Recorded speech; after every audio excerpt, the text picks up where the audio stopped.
अस्सलाम वालेकुम दोस्तों, मैं डॉक्टर अनवर साहब दावा में के साथ हमारे साथ लग रहे हैं जुड़ रहे हैं। हम आपको होम एक्सपेरिमेंट सादा तजर्बात और हर से रिलेटेड भाई करते हैं। तो आज का मौजूद आज का टॉपिक भाइयों, जैसा कि थामने में ज़ाहिर है, वेरिकोज वेन्स। वेरिकोज वेन्स किन लोगों को होती है, क्यों होती है, कैसे होती है, इस तमाम टॉपिक इंशाल्लाह बात करेंगे, डिटेल बात करेंगे। सबसे पहले बात करते हैं कि वेरिकोज वेन्स किन लोगों को होती है। ये जो मोटे लोग होते हैं, जिनको मोटापा ज़्यादा होता है, ओबेसिटी का शिकार होते हैं, उन लोगों को ज़्यादा होती है। उसके अलावा जो लोग एक जगह पर खड़े होकर काम करते हैं, असल में ये आपके वॉचमैन हो गए, चौकीदार हो गए, या किचन में औरतें जो खड़े होकर खाना वगैरह पकाती हैं, लगातार खड़ी रहती हैं, या और कोई ऐसा प्रोफेशन है जिसमें खड़े होकर काम करना पड़ता है, तो उन लोगों को ये ज़्यादा होती है। उसके अलावा ये हमल के दौरान, प्रेगनेंसी के दौरान औरतों के जिस्म में तब्दीली आती है मास जिस्म में, तो उसकी वजह से भी अक्सर औरतों को हो जाता है। उसके अलावा जो लोग जेनेटिकली मसल पहले बाप को थी, माँ को थी, तो उन लोगों को भी असर हो जाती है। तो ये कुछ जानने की चीज़ें थे जो जिन लोगों को होती है, ये मोटी मोटी चीज़ें, और काफ़ी सारी वजह होती है, लेकिन ये चीज़ें आम है, कॉमन है, जिनकी वजह से ये बीमारी इन लोगों को अक्सर होती है। अब बात करते हैं कि वेरिकोज वेन क्यों होती है, इसके अंदर इंसानी जिस्म के अंदर क्या तब्दीली आती है जिसकी वजह से ये वेरिकोज वेन का मसला पैदा हो जाता है। ये सामने पिक्चर नज़र आ रही है, वेरिकोज वेन की बहुत अच्छी तस्वीर है। अब इसके मैकेनिकल जो सिस्टम है उसके पर बात करेंगे, ये क्या चेंजिंग होती है जिसकी वजह से ये मसला, ये बीमारी पैदा होती है। इंसानी जिस्म के अंदर जब खून जो होता है गर्दिश करता है, सर्कुलेशन करता है, तो उसकी जो नालियाँ इस्तेमाल होती हैं खून की गर्दिश के लिए, सर्कुलेशन के लिए, वो दो किस्म की होती हैं। एक नालियाँ वो होती हैं जिनके अंदर फ्रेश खून, यानी कि ताज़ा खून, यानी कि वो खून जिसके अंदर ऑक्सीजन शामिल होती है, ग़ज़ाई अज्जा शामिल होते हैं, वो खून ट्रैवल करता है नालियों में, उसको आर्टरी बोलते हैं। जिन नलियों में खून जाता है ऑक्सीजन वाला, जिसके अंदर खुराक होती है, न्यूट्रिशन अज्जा होते हैं, वो जब खून ट्रैवल करता है उस नालियों को आर्टरी बोलते हैं। इस सामने आपको पिक्चर नज़र आ रही है, जो रेड कलर की नालियाँ नज़र आ रही हैं आपको, इनको आर्टरी बोलते हैं। अब जब जिस खून के अंदर ऑक्सीजन शामिल है, ग़ज़ाई अज्जा शामिल हैं, वो टिशू को पहुंच जाता है, टिशू इस्तेमाल कर लेता है, ऑक्सीजन को इस्तेमाल कर लेता है, ग़ज़ाई अज्जा को इस्तेमाल कर लेता है। उसके बाद उस खून ने फिर वापस जाना होता है। जब वो वापस आता है तो उसके अंदर कार्बन डाइऑक्साइड शामिल हो जाती है, कार्बन डाइऑक्साइड शामिल हो जाती है, और दूसरे जो केमिकल वाले अज्जा होते हैं, जो वेस्ट होती है, वो टिशू इस्तेमाल कर लेते हैं, वो उसके अंदर शामिल हो जाती है। यानी कि वो खून एक किस्म का गंदा खून, रफ खून होता है। जब वो ट्रैवल करके दोबारा आता है दिल की तरफ, या उसने जिगर की तरफ जाना होता है सफाई के लिए, तो वो जो नालियाँ इस्तेमाल होती हैं उनको बोलते हैं वेन्स। जब इस निज़ाम को दिखाने के लिए या समझाने के लिए इस्तेमाल किया जाता है, तो जो आर्टरी होती हैं उनको रेड कलर से तशबीह दी जाती है, और जो वेन्स होती हैं उनको नीले कलर से तशबीह दी जाती है। तो ये आपको जो पिक्चर नज़र आ रही है, इसमें जो रेड कलर की है नालियाँ हैं, आर्टरी हैं, उसके अंदर ऑक्सीजन वाला खून है, और जो दूसरी वेन्स है उसके अंदर कार्बन डाइऑक्साइड वाला खून है।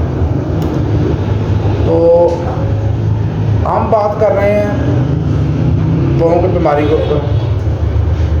वेरिकोज वेन आम तौर पे घुटनों से नीचे नीचे होते हैं, अक्सरियत शायद नज़र ऊपर भी आ जाता है, लेकिन बहुत कम होता है ऐसे।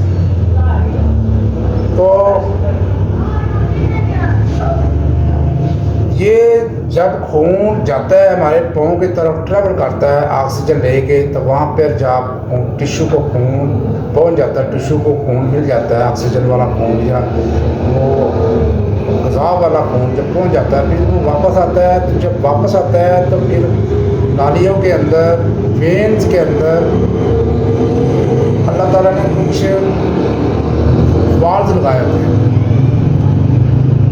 ये वाल्व्स का काम ऐसे है कि जब हमारा दिल जो है वो पंप करता है, सिस्टोलिक करता है, पंप करता है, तो खून जो होता है वो ऊपर को ट्रैवल करता है, ब्लड ऊपर को ट्रैवल करता है। जब वो ट्रैवल करता है फिर दिल जो होता है वो जो ट्रैवल करता है इसको सिस्टोलिक बोलते हैं। जब दिल डायस्टोलिक होता है, उसको रोकता है प्रेशर को, तो फिर दोबारा जो अंदर जा रहा होता है, वेन्स के अंदर चल रहा होता है, वो ग्रेविटी की वजह से नीचे की तरफ मूव होना शुरू हो जाता है। जैसे आपने लिफ्ट देखी होगा ना, लिफ्ट चलती है तो फर्स्ट फ्लोर सेकंड फ्लोर, जब वो रुकती है फर्स्ट फ्लोर पे सेकंड फ्लोर पे थोड़ा सा झटका लगता है, ऐसे नीचे थोड़ी सी आती है। इसी तरह जब खून ग्रेविटी की वजह से थोड़ा सा नीचे आता है, जब नीचे आता है तो ये सामने आपको पिक्चर नज़र आ रही है, इसमें आपको वाल्व नज़र आ रहे हैं। ये वाल्व फ़ौरन बंद हो जाता है, उसकी ग्रेविटी को रोक देते हैं, उस खून के नीचे की तरफ बहाव को रोक देते हैं। अब फ़र्ज़ करें कि ये पिल्ली के अंदर, ये टांग के अंदर एक ही वेन्स है। इस सामने पिक्चर में काफ़ी वेनें होती है, कब पूरा जाल होता है, लेकिन हम साथ देने के लिए ये एक ही वेन है। ये सामने पहले वाली तस्वीर जो नज़र आ रही है, उसके जिसके ऊपर वाले तीर का निशान है, उसमें ब्लड ऊपर की तरफ जा रहा है। यानी कि दिल जब सिस्टोलिक हो रहा है, पंप कर रहा है, तो ऊपर की तरफ खून बहाव का ऊपर की तरफ है। अब जब डायस्टोलिक होगा तो उसका बहाव नीचे की तरफ होगा। जब नीचे की तरफ होगा तो ये तीन वाल्व जो नज़र आ रहे हैं आपको, ये फ़ौरन बंद हो जाते हैं और खून को रोक देते हैं, उसका बहाव को नीचे की तरफ जाने से रोक देते हैं। अब जो मसला पैदा होता है, जब ये वाल्व जो है ये ख़राब हो जाते हैं खड़े होने की वजह से, या प्रेगनेंसी की वजह से, या मोटापे की वजह से, या जेनेटिकली बीमारियों की वजह से ये वाल्व ख़राब हो जाते हैं, तो फिर जो क्या होता है, खून जो होता है नालियों में अंदर फैल जाता है। जब खून फैल जाता है तो इसको बोलते हैं वेरिकोज वेन्स। मैंने सादा ज़ुबान में और सादा अल्फाज में आपको समझाने की कोशिश की है। अब जो वेरिकोज वेन हो जाता है तो फिर इसका एलोपैथिक वाले जो है वो ट्रीटमेंट करते हैं, कोई खून पतला करने वाली मेडिसिन वगैरह इस्तेमाल करते हैं, कोई फिजियोथेरेपी कराते हैं। उनका एक अपना प्रोसीजर है। कुछ लोग ठीक भी होते होंगे, लेकिन अक्सर लोग उनसे ठीक नहीं होते। तो उनके पास इतना सर्जरी क्या है, उनका मेथड बहुत अच्छा है, मेडिसिन पर इनकी रिसर्च इतनी नहीं है। आप आते हैं होम्योपैथिक की तरफ। होम्योपैथिक में अल्हम्दुलिल्लाह इसका बहुत अच्छा ट्रीटमेंट है, बहुत अच्छा इलाज है, बहुत अच्छी तरह मरीज क्योर हो जाते हैं। तो इसकी चंद एक मेडिसिन मैं आपको बताता हूँ। वैसे तो काफ़ी सारी मेडिसिन है, लेकिन वो चीज़ें बताऊँगा आपको जो इसमें काम करती हैं। अगर आप ब्यूरो का थेरेप्यूटिक पढ़े तो उसके अंदर जो वेरिकोज वेन की मेडिसिन लिखी हुई है, टॉप के ऊपर लिखी हुई है एस्कोलासिब। एस्कोलासिब जो है भाइयों वो मेडिसिन है जो बवासीर के लिए भी इस्तेमाल होती है और वेरिकोज वेन के लिए भी इस्तेमाल होती है। क्योंकि वेरिकोज वेन और बवासीर का तकरीबन एक ही जाता है फंक्शन होता है, वहाँ भी वेनें खुलती हैं और यहाँ पर भी वेनें खुलती हैं। दवाई है एस्कोलासिब। मिर्ज़ा ताहिर अहमद ने बिलमिसल होम्योपैथिक में इसका जिक्र किया और इसको बहुत मुफीद दवाई बताया, इसको बिल्कुल अच्छा काम करती है ये एस्कोलासिब। तो इसके बाद जो बोरक के थेरेप्यूटिक में जो दूसरी मेडिसिन लिखी हुई है, दूसरी लाइन में लिखी हुई है, और लाइन में 3-4 दवाइयाँ लिखी हुई हैं। छोटा सा थेरेप्यूटिक है बोरक का, वो अगर आप पढ़ें ना आप ठंडे के ऊपर। तो उसमें दूसरी दवाइयाँ, उनमें एक है कल्किरिया फ्लोर। कल्किरिया फ्लोर वहाँ काम करेगी जहाँ पे वेनें सख्त होंगी, हार्डनेस होगी, वहाँ पर कल्किरिया फ्लोर काम करेगी। इसके अलावा एक वेपरा दवाई लिखी हुई है, वेपरा वहाँ काम करेगी जहाँ पे वेनों के अंदर तनाव होगा। ये अगर बोर काम पड़ेगा ना, वेपरा तो उसकी समरी कमरी लिखा होगा इसमें, जहाँ पे तनाव होगा वहाँ पे वेपरा काम करेगी। इसके अलावा एस्कोलासिन की वो MMLA से लिखी हुई है, वो भी अच्छी मेडिसिन है। ये कुछ चंद चीज़ लिखी हुई दवाइयाँ बोर के थेराप्यूटिक। इसके अलावा आर्निका भी काम करती है, आर्मेट भी काम करती है, और लेक्सिस भी काम करती है। लेक्सिस जो है ये हमारी स्नेक ग्रुप से तलक रखती है। कल्किरिया फ्लोर हमारी जो है वो बायोकेमिकल ग्रुप से तलक रखती है। ये हर मेडिसिन के ग्रुप है, उस्तादा ने बनाए हुए हैं ग्रुप्स। तो ये थी भाइयों कुछ। एस्कोरस को आप 200 में इस्तेमाल करें सुबह शाम, इंशाल्लाह अच्छा रिजल्ट मिलेंगे।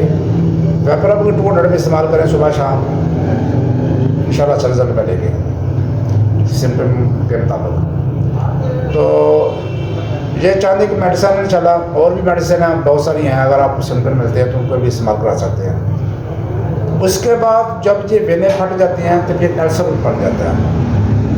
उसका जो ट्रीटमेंट है वो एक अलग है, वो टॉपिक थोड़ा लंबा हो जाएगा, चलो उसकी मेडिसिन भी अलग है, क्योंकि सारा मैकेनिज्म चेंज हो जाता है। तो ये था भाइयों आज का मौजूद, आज का टॉपिक, आज का ट्रीटमेंट। चलो उम्मीद है कि भाइयों को समझ आ गई होगी। अगर आप चैनल पर नए हैं तो सब्सक्राइब करें, फॉलो कर दें और बेल आइकन पर दबा दें ताकि आने वाली फॉर्मेट को भी भाई होता है। बेहतर है तब हमें जिंदाबाद पाकिस्तान, पहला बार, अल्लाह हाफिज़।